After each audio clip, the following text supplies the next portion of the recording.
point, ce sont des billets en couleur. Nous sommes en 1906 et voici le premier billet français né de cette recette. Depuis cette date, la Banque de France imprime toutes ses coupures en couleur. Les gammes de teintes sont choisies pour leur résistance à l'imitation. Les banques ne sont pas absolument perdantes dans cette escalade continue, puisque ça permet d'améliorer la qualité, la beauté de choses qui deviennent des œuvres d'art. Si les billets sont devenus un peu des œuvres d'art, c'est aussi grâce aux faussaires.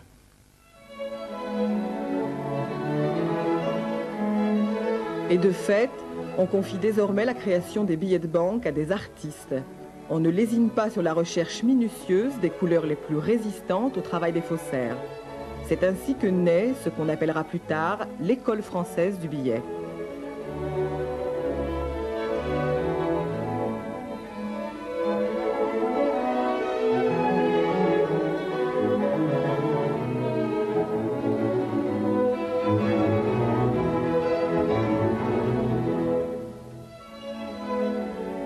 Et chaque fois que ces billets sont devenus trop facilement imitables, la Banque de France les a remplacés, mais aucun faussaire ne s'est jamais découragé.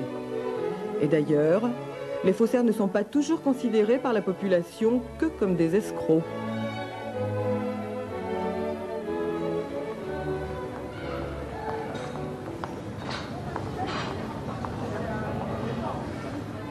Comment je les considère? Ils nous escroquent nous après, hein. C'est sur les gens que ça retombe, c'est pas bien. Hein. Et redis ce que tu viens de dire là. C'est génial hein, de pouvoir avoir du fric comme ça, c'est sympa. Nous, on passe toute une journée dans un centre commercial à bosser dur et puis d'autres, ils les fabriquent la nuit. Je trouve ça génial pour eux. Il faut les punir, ils sont sadiques. On ne peut pas faire la fausse monnaie et puis c'est vraiment, disons, brader les monnaies, c'est pas bon. C'est des bandits? Des artistes et des bandits. Pourquoi du côté artiste? Parce qu'il faut être quand même drôlement fort pour arriver à imiter un billet de banque, je trouve.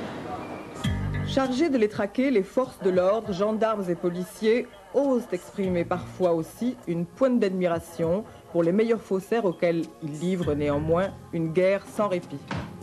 Comment est-ce que vous considérez les fabricants de fausses monnaies? Est-ce que ce sont des artistes ou des bandits? Ce sont des bandits artistes. Au départ, ce sont forcément des artistes. Quoique, on trouve de bons techniciens. Quelques affaires, d'ailleurs, ont permis de remarquer que c'est des gens qui travaillaient dans l'imprimerie.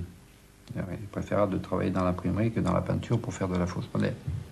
L'expérience prouve que parfois, ce sont des pères tout à fait tranquilles, qui ont repris souvent une activité dans ce domaine, après avoir purgé une peine assez longue. Des gens, généralement, qui se fondent dans l'anonymat le plus large. Un exemple tout à fait amusant, si l'on peut dire, c'est qu'un homme payait la pension alimentaire qu'il devait à sa femme en faux billets. Et la femme est venue se plaindre à la brigade de gendarmerie. Elle a trouvé ces billets d'une facture un peu particulière. Mais à côté des pères tranquilles aux méthodes artisanales et qui fabriquent peu de faux billets, il existe une deuxième catégorie de faussaires, bien plus dangereuse. Ces faussaires-là appartiennent au crime organisé, au milieu, à la mafia. Ils fabriquent de grosses quantités et sont organisés en filières. Il y a le commanditaire, le faussaire, puis le réseau nombreux des diffuseurs. Au marché noir des truands, un faux billet de 500 francs est revendu 50, 100 ou 150 francs selon sa qualité.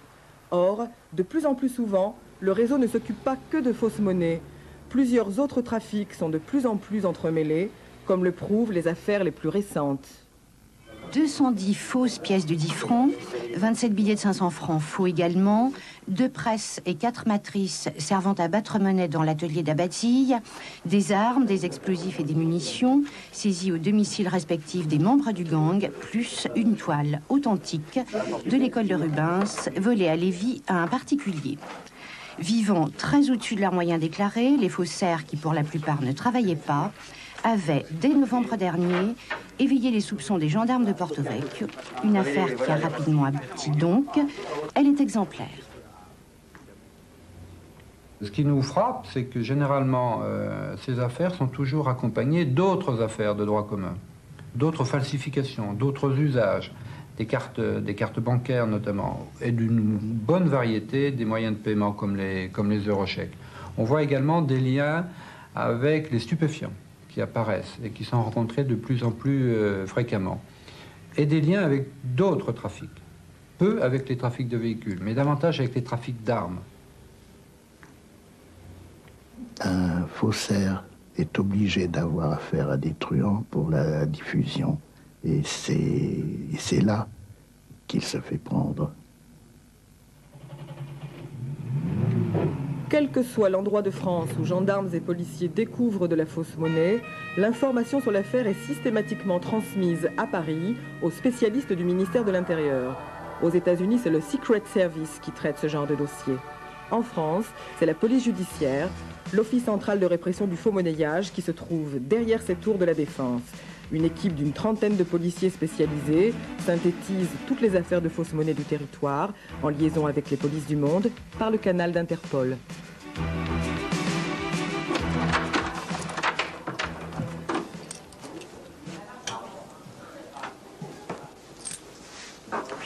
Cette pièce est donc le musée de l'Office. Ici sont exposées les saisies qui ont été faites sur de nombreuses affaires depuis une trentaine d'années. Dans cette vitrine, vous avez donc une série de pièces fausses, de contrefaçon de pièces de monnaie. Les vitrines ici concernent plus particulièrement les fausses monnaies françaises.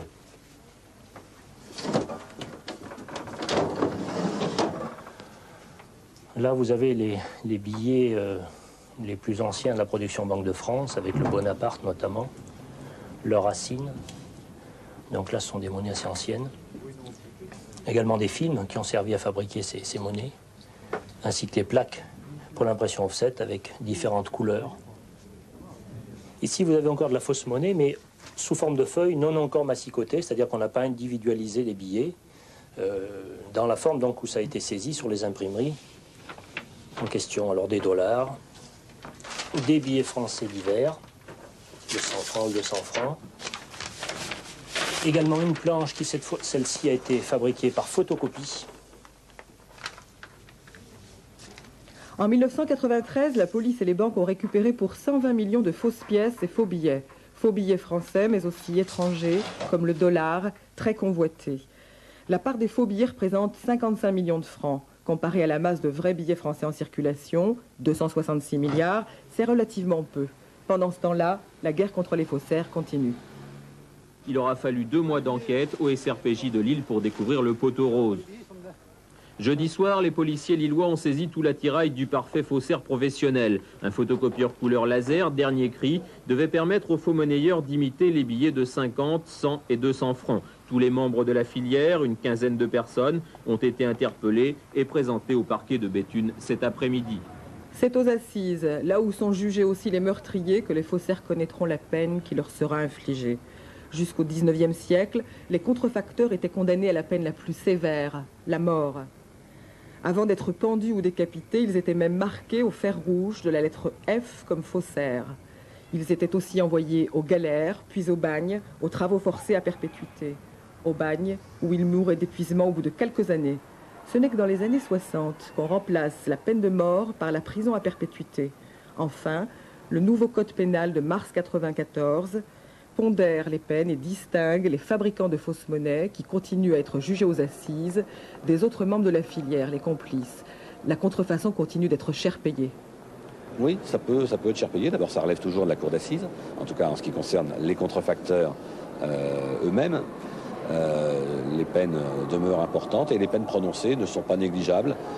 Pour une affaire tout à fait moyenne, a été prononcée l'année dernière à la Cour d'assises de Paris des peines échelonnées entre 5 et 10 ans de réclusion, selon le degré d'implication des divers auteurs.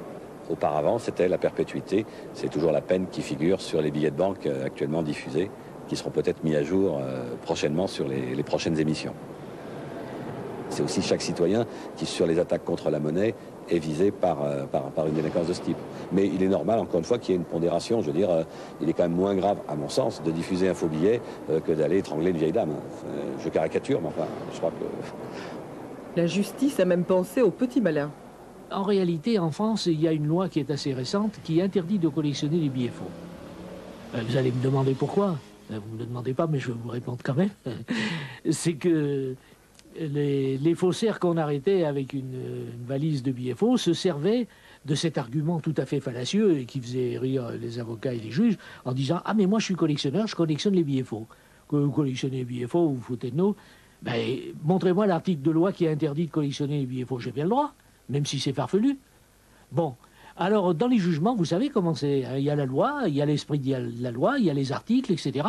Donc, les peines étaient réduites parce qu'on disait « Mais monsieur, rien ne s'oppose, montrez-moi l'article de loi qui interdit à mon client de... » Bon. Et tant et si bien que, à la demande vraisemblablement de l'Office de lutte contre la fausse monnaie, hein, on a décidé d'inclure dans les textes de loi français une loi interdisant de collectionner les billets faux. Comme ça, au moins, on est tranquille. Si on trouve un type avec une valise de billets faux, il n'ira pas dire qu'il est collectionneur. Mais avant de pouvoir mettre la main sur un faussaire ou démanteler tout un réseau, les enquêteurs ont du pain sur la planche, car en la matière, autant chercher une aiguille dans une meule de foin. C'est difficile de remonter jusqu'à une officine de fabrication de fausses monnaies. La difficulté de l'affaire, c'est que les différentes étapes, les différentes phases sont assez cloisonnées, compartimentées, et qu'il n'est pas facile de remonter la chaîne aussi simplement qu'on en parle actuellement. Et une des grosses difficultés aussi, s'agissant de l'impression, c'est qu'encore une fois, quand la monnaie circule, c'est que l'impression est déjà faite. C'est que l'imprimerie a déjà tourné. Voilà, je vous ai tout dit quand j'ai dit ça, parce que cette imprimerie, elle a très bien pu être transportée ailleurs, ou bien elle a très bien pu être une imprimerie en pignon sur rue qui a fonctionné pendant quelques jours et qui maintenant, si on a fait disparaître les instruments de fabrication, tourne sur des productions tout à fait honnêtes et licites. Pour les truands, la fausse monnaie est une bonne affaire. Contrairement au braquage de banque ou aux attaques de convois de fonds qui sont commis dans la violence et dans le sang, la fausse monnaie est une guerre sans mort. Sauf que pour les gens qui se retrouvent avec des faux billets, c'est la perte sèche. Les banques ne les remboursent pas, il ne manquerait plus que de faciliter la tâche des faussaires. 80, 238. 33, 85. Ouais, vous gelez les lieux, hein. Je préviens la deuxième patrouille, 81, 238. Pour remonter la filière, les forces de l'ordre n'ont souvent qu'un seul moyen, repartir du point exact où les faux billets ont été signalés. C'est la troisième diffusion cette semaine de billets de 500. Ça y est, on arrive sur place. Ouais.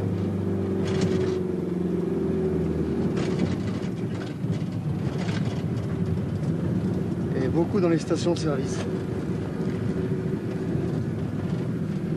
Et juste au même moment, on nous a donc interpellés pour nous indiquer qu'il venait d'avoir un faux billet. Ah, alors suite à ça, on vient donc... Oui, il n'y a pas longtemps, non. C'est une... Alors, c'est trois personnes qui sont venues, 3 jeunes, une Renault 5. Et alors, je leur ai servi 150 francs d'essence. Donc, ils m'ont donné un billet de 500 francs. Alors, j'ai pris le billet de 500 francs, mais quand même, oui, bien sûr, je vais vous le donner. Tu peux le passer l'appareil? Je vais chercher. Voilà, le billet de 500 francs. Donc, je leur ai rendu la monnaie, mais quand même, ce billet m'a semblé un peu bizarre.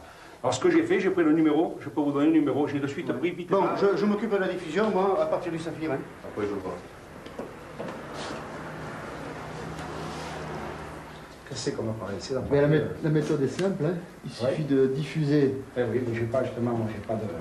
De diffuser cet enflux sur le billet. Oui. Et selon la luminosité du billet, il est faux, il est vrai. Alors en l'occurrence, vu la brillance, il est faux. Le billet est faux. Ah oui, complètement.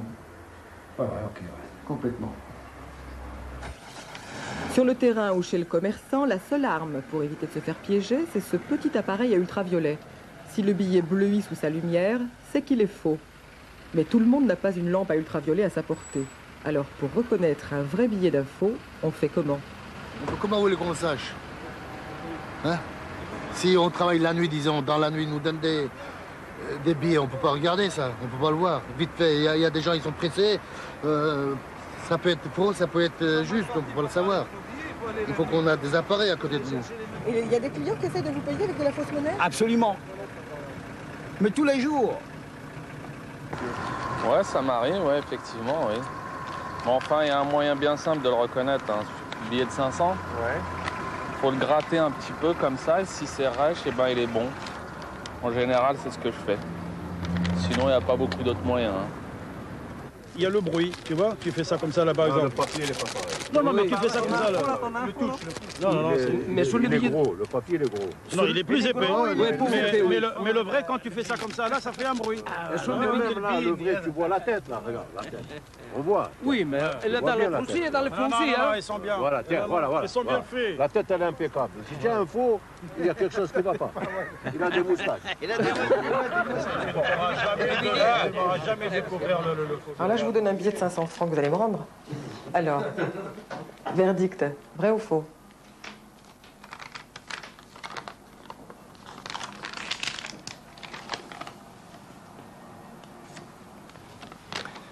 Oui, c'est un billet qui est authentique, ça. Il faut des sécurités qui puissent être vérifiées rapidement et sans le recours à aucune instrumentation. Alors, sur cette génération de billets, on peut dire en gros qu'elles sont de 3 ordres. D'abord, la qualité des propriétés de ce papier, qui est un papier qui a une sonorité, un craquant particulier, ainsi qu'une résistance à la déchirure. Alors, le principe du filigrane, il est simple, mais il est fondamental. C'est que ce billet fait apparaître par réflexion, c'est-à-dire lorsqu'on pose la coupure sur une surface sombre, un graphisme, un dessin, avec des zones claires et des zones sombres. Si on examine cette fois-ci le billet non plus par réflexion, mais par transparence, on va avoir une inversion des zones. Les clairs devenant sombres et les sombres devenant clairs. Voilà le principe du filigrane. Et ça, c'est un bon moyen de contrôle et un moyen facile. Il y a une troisième sécurité qui consiste dans le mode d'impression de ces billets. Et parmi ces modes d'impression, l'un d'entre eux, qu'on appelle la taille douce, est une impression comportant des épaisseurs d'encre, un relief constitué par des épaisseurs d'encre. Et ça, c'est vérifiable au toucher. Il suffit, par exemple, sur un billet de 500 francs tel que celui que je tiens, de passer son pouce perpendiculairement à la chevelure de Pascal, au recto du billet, pour s'apercevoir qu'on sent un relief. Encore faut-il que les gens aient été informés de ces méthodes simples de détection. Et d'ailleurs, les faussaires comptent bien sur notre ignorance pour écouler leur monnaie de singe. Ils misent aussi sur la relation de confiance indispensable entre les commerçants et leurs clients.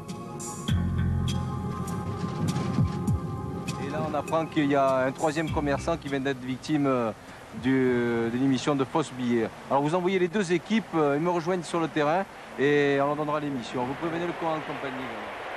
Vous en avez beaucoup comme ça? Et ça arrive assez souvent maintenant, hein. Donc ça commence à vraiment être exaspérant de travailler comme ça. On ne peut pas rester devant les pompes avec un fusil pour contrôler la monnaie des gens. On a les chéquiers volés, les chèques impayés. Maintenant on a la fausse monnaie.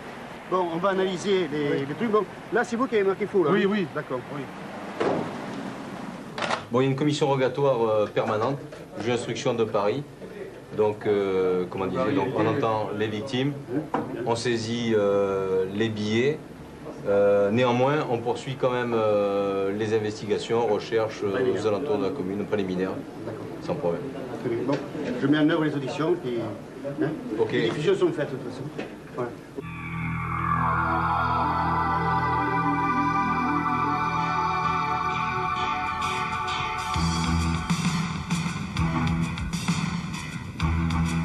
L'enquête va se poursuivre en laboratoire. La Banque de France, l'Office central de répression du faux monnayage et la gendarmerie en possèdent.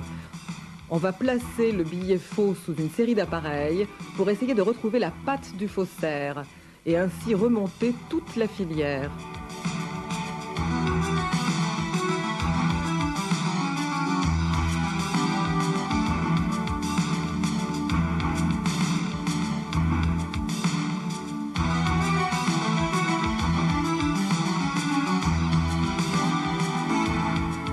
Mais tous les faussaires n'impriment pas leurs faux billets de banque, car depuis quelques années, Deux nouvelles techniques faciles de reproduction ont fait leur apparition sur le marché, la photocopieuse couleur et le scanner.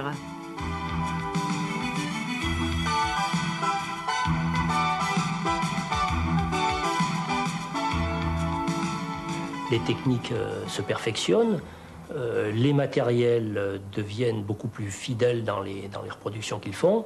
Je parle des photocopieurs, mais pour les techniques d'impression, par exemple, le scanner électronique permet de reproduire assez facilement les supports d'impression en reproduisant fidèlement une image point par point. Donc tout ça, ce sont effectivement des armes qui sont données entre les mains de ceux qui sont animés de mauvaises intentions, comme entre celles de ceux qui veulent faire du bon travail avec. Parce que ni les scanners ni les photocopieurs ne sont interdits de vente. Non. C'est là tout le problème. Près d'1 200 000 francs de faux Delacroix saisis à Belfort et Mulhouse, c'est la plus grosse prise de cette série de contrefaçons réalisées en France. Ces faux billets avaient fait leur apparition dans le sud de l'Hexagone au mois de juillet dernier. En début de semaine, un particulier dépose plainte au commissariat de Belfort qui alerte aussitôt les spécialistes en fausse monnaie de la PJ de Besançon. 2 commerçants non sédentaires du territoire de Belfort sont interpellés immédiatement. Dans leur voiture, 35 faux billets, puis 300 à leur domicile. Des contrefaçons presque parfaites si l'on accepte ce filigrane un peu trop appuyé et des couleurs au verso qui ne peuvent tromper un spécialiste. Les faux billets étaient distillés au compte-gouttes sur le Nord-Franche-Comté. Reste à en découvrir la source. Depuis peu, les faussaires ont, semble-t-il, sérieusement perfectionné leur technique. En plus de profiter des techniques de reproduction qui sont le photocopieur couleur et le scanner, ils ont trouvé des astuces pour imiter la sonorité des vrais billets et, pire, réussi à fabriquer des faux billets indétectables aux ultraviolets. Les photocopieuses des faussaires n'ont pas chômé cet été. Plusieurs imitations de ces bons vrais Pascal de la Banque de France ont été saisies dans la région et plus particulièrement dans les zones touristiques. À Arles, les commerçants sont devenus méfiants. Chacun y va désormais de son détectage systématique. Mais contre ces faux plus vrais que nature, lampes infrarouges ou feutres magiques sont souvent inefficaces. Il y en a beaucoup en circulation et on fait attention avec le tourisme, on fait attention. Vous en avez déjà eu des faux? 2 ou 3, pas plus. Qu'est-ce que vous faites dans ce cas-là? Eh ben, on les rend aux clients qui nous payent en carte ou en chèque ou on change les billets de suite aux clients. Mon banquier m'a donné les numéros de série des faux billets parce qu'il paraît qu'ils ne passent pas aux ultraviolets. Vous avez un appareil pour détecter les faux billets? Oui.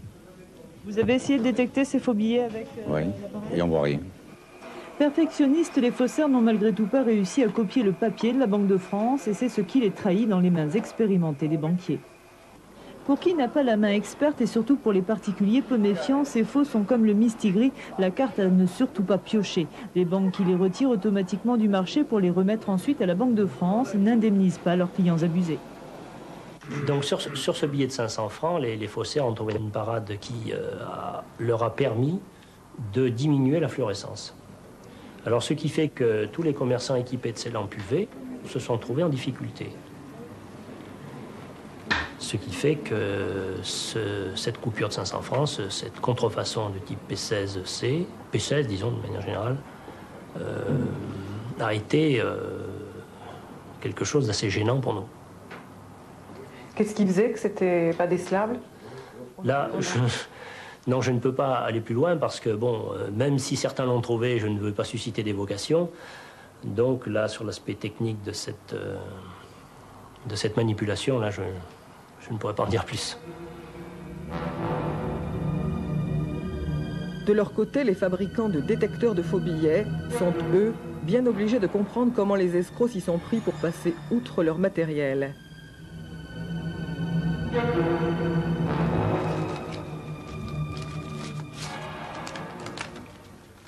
Ce que j'ai entre les mains actuellement, c'est le fameux P16C. P16C signifiant P pour Pascal, 16 pour 16e imitation du genre, C, version C, c'est-à-dire 3e version de ce P16, amélioré, perfectionné. Ce P16C est le billet qui a créé le phénomène de psychose qu'on rencontre actuellement, car sa caractéristique essentielle est d'être indétectable aux méthodes de détection en vigueur. Voici un vrai Pascal que je passe sous l'ultraviolet, donc il ne réagit pas, normal jusqu'à présent. Maintenant, voici le P16C, que je passe sous l'ultraviolet. Il ne réagit pas non plus. Donc, pour le commerçant lambda, ce billet est bon. Or, il est faux. On ne défluore pas un papier. On choisit un papier de composition la plus proche possible. Déjà, avec les papiers du commerce ordinaire, il y a des possibilités de transformation infinies. On n'a pas besoin de fabriquer la pâte à papier. Qu'ont utilisé les faussaires pour aboutir à ce PCSC? Ils ont utilisé un papier qu'on appelle le papier sulfurisé, qu'ils ont injecté d'encre blanche. Papier sulfurisé, ça peut peut-être paraître un peu technique. Pour imager ce que c'est le papier qu'utilisaient nos grands-mères dans les moules à gâteaux ou les bouchers pour emballer les steaks. Ce papier, style papier calque, ce qui donne le craquement au billet. L'injection d'encre blanche sur ce papier, c'est ce qui permet l'absence de détection à l'ultraviolet. C'est la barrière à l'ultraviolet ou au stylo. Résultat, les fabricants de détecteurs sont obligés de mettre au rencard leur ancien matériel et d'inventer une nouvelle parade. Les commerçants, eux, n'ont plus qu'à se rééquiper. Merci. Au revoir. Et donc l'essentiel de notre travail s'est orienté vers un verdict humain et non un verdict machine. C'est-à-dire élaborer un appareil qui pourrait permettre à l'homme, à l'œil humain, de détecter le PCSC. Par exemple, je vais me porter mon regard sur les yeux de Pascal et je vais constater nettement que les yeux de Pascal sont striés verticalement. Alors que si je prends le PCSC et que je me porte sur la même zone, les yeux de Pascal, je vais constater qu'il a les yeux éteints et que je ne vois aucune strie verticale. Là, j'ai confirmé ma détection et donc je suis certain que le billet est faux.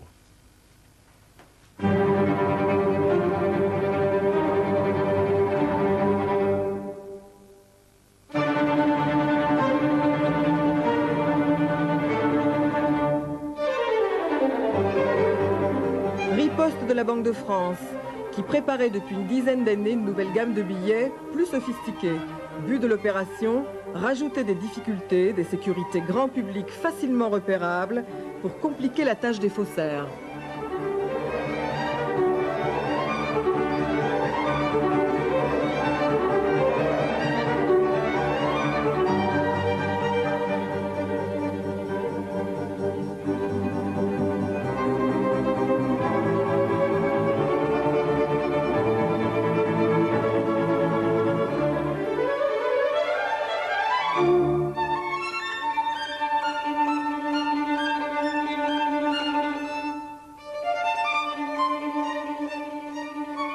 Mais ces nouveaux billets vont-ils décourager les faussaires? Il faut dire que le terme infalsifiable fait un petit peu sourire les collectionneurs, parce que dans l'histoire du papier-monnaie, le nombre de pays qui ont fabriqué, qui ont découvert et fabriqué des billets infalsifiables est déjà nombreux. Il avoisinerait facilement la centaine. Je me souviens des billets au Mexique qui ont été baptisés par le gouvernement mexicain les infalsifiables. Ils étaient tellement infalsifiables qu'un mois après, on en trouvait partout des faux. Moins d'un an après la mise en circulation du nouveau billet de 50 francs, le Saint-Exupéry, on compte déjà 2 affaires de falsification dans la région. D'abord des imitations à la photocopieuse, puis plus de 2000 faux billets de 50 francs fabriqués selon une méthode beaucoup plus sophistiquée. 2 tentatives qui n'étonnent pas les responsables de la Banque de France. Je crois que nous n'avons jamais dit à la Banque de France, pas moi en tout cas ici au mois d'octobre, mes collègues à Paris ou ailleurs non plus, ou le gouverneur quand il l'a présenté, que ce billet serait éternellement infalsifiable. Pour reconnaître les faux des vrais, il suffit souvent d'avoir l'œil. Je ne savais pas pendant... Et avoir l'œil, pour les particuliers comme pour les enquêteurs, cela consiste encore une fois à bien connaître les billets. Nous allons voir plus particulièrement le dernier billet émis par la Banque de France, qui est le billet de 50 francs. Pourquoi se pencher sur ce billet? Parce qu'il s'agit d'un billet qui comporte, on peut le supposer, un maximum de protection. Maximum de protection pour éviter justement les contrefaçons. Étant entendu qu'aucun système n'est inviolable, mais plus on rajoute de protection et plus il y aura difficulté pour la contrefaçon. Alors, quand on va commencer à agrandir, à regarder un peu plus ce détail, qu'est-ce qu'on va pouvoir constater? Ce qu'on appelle les straps. Alors les straps, c'est cette bande réfléchissante que vous voyez ici, qui a été mise au point par la Banque de France. Strap, ça signifie système de transfert réfléchissant anti-photocopie. Pourquoi cela? Ben pour une raison très simple. Vous voyez que ces bandes qui sont brillantes sur le billet réel, ici, dès qu'on va les mettre sur une photocopieuse, en l'occurrence sur une photocopieuse couleur, pour essayer de contrefaire le billet, au lieu d'avoir des bandes brillantes, nous aurions un reflet noir à leur place. Dans Le Petit Prince, il y a un boa qui avale un éléphant. Eh bien, il est reproduit ici avec cette encre qui a une particularité, c'est qu'elle change de couleur en fonction de l'orientation de la lumière. C'est-à-dire que si on le regarde sous une lumière vraiment directe, cet éléphant est en vert. Il apparaît de couleur verte. Et après, quand on va changer l'angle, eh bien, il va virer au bleu, voire virer jusqu'au noir, comme si c'était de l'impression traditionnelle. En dessous du filigrane, ce petit mouton, sous les rayons ultraviolets, est de couleur verte. En lumière traditionnelle, on ne le voit pratiquement pas. Tout ceci encore pour protéger le système de duplication par photocopieur couleur. Rien n'est infalsifiable. C'est-à-dire qu'on peut toujours essayer de copier ce billet avec ses sécurités, le copier plus ou moins bien, respecter certaines sécurités à peu près et pas d'autres. Mais ça n'est pas le problème du faussaire. Le problème du faussaire, c'est de faire quelque chose qui puisse passer dans le public, qui soit pris parce que acceptable en la présentation. Qu'est-ce qu'ils vont faire, par exemple, pour le strap? Parce que ça, c'est la sécurité typique pour photocopieur. Hein. Ça a été implanté pour ça. Qu'est-ce qu'ils vont faire? Ben, ils vont utiliser éventuellement des procédés de collage, hein, pour implanter sur le papier. Bien sûr, ça va leur compliquer la tâche, ça va renchérir les coûts de fabrication. C'est bien là tout le but d'implanter ces sécurités, c'est de rendre la tâche à la longue ou impossible ou trop onéreuse pour les faussaires. Mais on ne peut pas exclure la possibilité de ces tentatives de substitut. L'esprit des faussaires est assez inventif pour trouver, là encore, des parades qui vaudront ce qu'elles vaudront, mais enfin qui, dans un premier temps, peuvent tromper le public. Vous y attendez, ça? Oui. Oui. À votre avis, un contrefacteur peut-il contourner ces nouvelles techniques? Oui, ça me fait bien rigoler parce que, bon, ces nouvelles techniques ont toujours existé, n'ont pas été utilisées dans les billets de banque. Oui, des encres virant, enfin tous les colorants virent selon le pH, etc. Bon, n'importe quel chimiste spécialisé dans les colorants peut répondre à ces questions.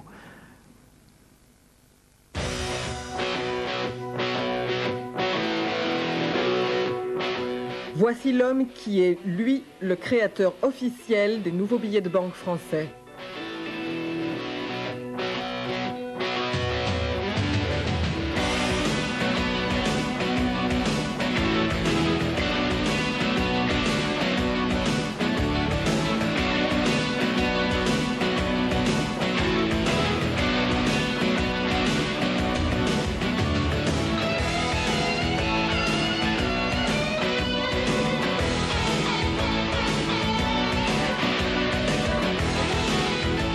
Pour ces billets dernière génération, la Banque de France a utilisé largement l'informatique au stade de la création pour insérer des sécurités secrètes à l'intérieur des billets.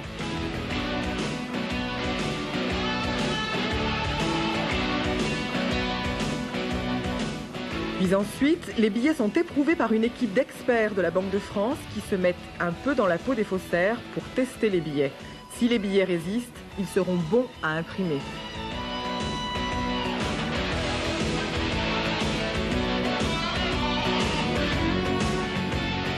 Or, les sécurités du 50 francs Saint-Exupéry sont les mêmes que celles du 500 francs. Reste le secret de la fabrication du papier, dont la Banque de France détient la recette depuis des années.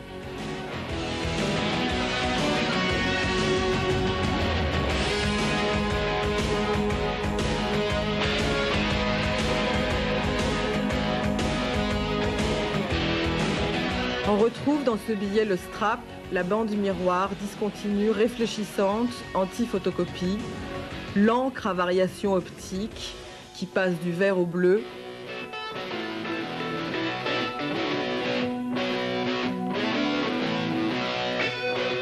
et l'encre invisible qui devient verte sous éclairage fluorescent.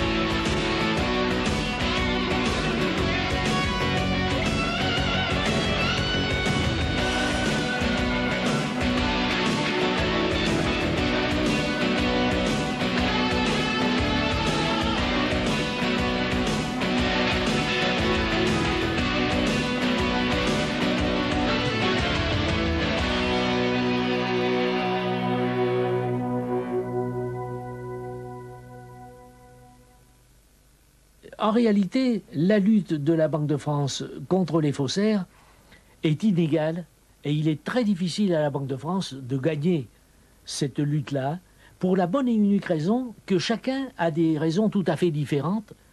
Le faussaire, lui, il se fiche pas mal de faire un billet beau qui va circuler pendant longtemps, que personne ne va trouver. Il fait un billet, lui, pour s'en débarrasser immédiatement et une seule fois. Il ne va pas s'en débarrasser 10 fois, parce que quand il va l'avoir donné dans un magasin ou dans un supermarché ou quelque part, il s'en va vite. Ce que devient ce billet, peu lui importe. Mais pour une autre catégorie de faussaires bien plus redoutable, il est au contraire très important de savoir ce que deviendront ces faux billets. Ils travaillent justement sur l'effet psychologique de leur diffusion massive. Ce sont les faussaires qui travaillent à la solde des États ou d'organisations terroristes. Pour eux, il s'agit de créer la panique. Les billets doivent être parfaits, alors qui sera le faussaire ? Le nazi Bernard Kruger, à gauche sur la photo, recrute Salomon Smolianov, déjà baptisé le roi des faussaires, tant la qualité de sa fabrication de faux papiers était indétectable. Il l'envoie au camp de concentration de Sachsenhausen pour y fabriquer des millions de faux billets, y compris des dollars. Mais les nazis ont été stoppés dans leur entreprise par la fin de la guerre. Heureusement, ils s'apprêtaient à en inonder le monde entier. Les billets étaient parfaits. Je souhaiterais savoir pourquoi la fabrication d'une masse d'argent peut être une menace à un gouvernement. Si brusquement, en un laps de temps très court, des milliards sont répandus dans un pays, toute l'économie se casse la figure parce que la crédibilité du billet, donc de la Banque nationale de ce pays, se trouve complètement déstabilisée. Et on ne sait même pas où ça s'arrête.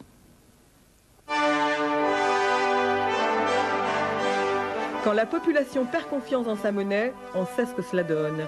L'épisode des assignats de l'eau, qui n'était pourtant pas faux, en est un triste exemple dans l'histoire de France. On en avait émis en quantité beaucoup trop nombreuse et la banqueroute a bien failli dégénérer en guerre civile. Un peu plus tard, 1789, la royauté s'effondre sous la Révolution. Les contre-révolutionnaires s'exilent et utilisent le stratagème. Des millions de faux assignats inondent la France. Cependant, les contre-révolutionnaires échouent dans leur tentative d'étouffer la toute jeune République. Quelques années plus tard, Bonaparte lui-même, le fondateur de la Banque de France, lui qui promulgue l'article 139 du Code pénal qui punit de mort les fabricants de faux billets de banque et tous ceux qui en font l'usage, Bonaparte se garde bien de faire appliquer la loi quand il s'agit de sa propre personne. Car en 1806, il décrète le blocus continental pour essayer d'étrangler économiquement l'Angleterre. Il n'hésite pas alors à employer une autre arme, la fausse monnaie. Il réussit son coup puisque les finances anglaises en furent fortement ébranlées. Et depuis, certains États continuent d'employer la fausse monnaie pour déstabiliser d'autres pays. Ces dernières années, les États-Unis ont découvert un trafic de faux dollars presque parfait qui proviendrait du Moyen-Orient. Les États faussaires prétendent que cette arme est bien moins grave que les gaz chimiques ou la bombe atomique. Je n'ai qu'une expérience qui était basée sur le politique. C'est une forme de pression, faire savoir et pouvoir obtenir la fin d'une guerre. Précipiter les pourparlers. C'est tout ce que je peux vous dire et je ne peux rien dire de plus. Alors, ce qui veut dire qu'il fallait que vous en fabriquiez des quantités? Il en fallait des quantités et il fallait les répandre partout à la fois. À votre souvenir, combien est-ce que vous en avez fabriqué alors? Des milliards. C'est une menace. Mais il fallait le faire en s'arrangeant pour ne pas aller jusqu'au bout. Qu'est-ce que vous en avez fait de ces billets de banque? J'ai passé 2 mois à brûler des mètres cubes de papier qui brûle mal.